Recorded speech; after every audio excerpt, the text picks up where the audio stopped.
everyone, the theme of today's assembly is racial harmony, and 5P would like to share with you 3 stories from the religions of Sikhism, Buddhism and Islam. We hope you enjoy the stories.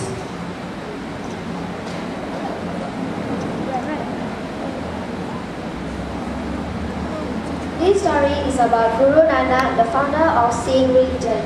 He was best known for his love for humanity. When he was a teenager, his father Mehta Kadu decided it was time for Guru Nanak to learn to trade. His father called Guru Nanak and one of his employees, Bala, and said, "I'm giving you this money. Take Bala along and go look for a good bargain." Guru Nanak, with Bala by his side, set off for the nearest market town. Along the way, they passed a group of men dressed in rags sitting under a tree. The men looked poor, tired, and hungry. Seeing this, Guru Nanak said, "Bala, I think I know what I'm going to buy with this money." And immediately they set off to the nearest market town. Soon they reached the marketplace. Nanak headed straight for the baker's shop and bought a basket full of bread. Bala asked a young Guru Nanak, "Nana, what are you going to do with all this bread? Are you thinking of selling it to make a profit?" "No," replied Guru Nanak. "I will give this bread to the hungry man on our way." Nanak went up to the man and said, "Friends, please have this basket of bread. That is all I could buy with the money I had." Upon hearing this, the man broke into large smiles and said, "Oh, thank you, young boy. You are so kind. We have been hungry for days." Then he began to eat gratefully. Feeling truly satisfied that he had spent his money well and had found a truly good bargain, Guru Nanak headed back home with Bala. When Mehta Kalu learned that the money had been spent on food for hungry men, he was angry. But Guru Nanak said, "Father, you asked me to get a good bargain. I've indeed done so. I could not have found a better bargain than feeding the hungry people. The value of love in the eyes of those hungry men far exceeded the profit I can make for any other bargain."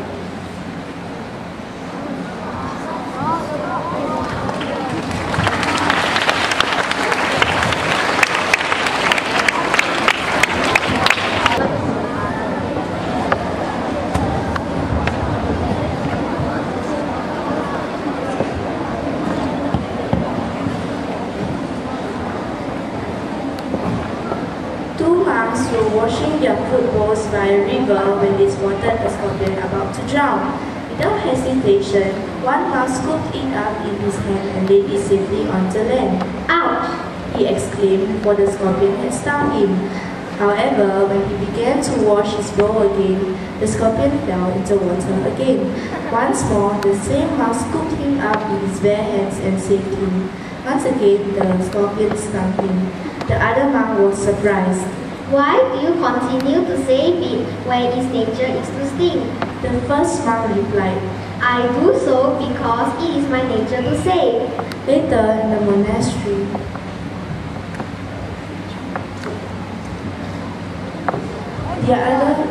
the other monks gathered around and began to discuss what had happened. "The first monk is right to show compassion," said one group of monks. Another group said, "Perhaps so, but it also shows lack of wisdom.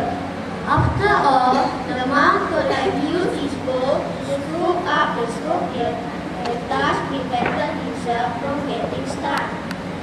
Yes, and in addition, he could have placed the scorpion further away from the river to prevent it from falling in the water again," added the first group. "What about the scorpion?" asked another monk. "Why did the scorpion sting the monk? Was it not ungrateful?"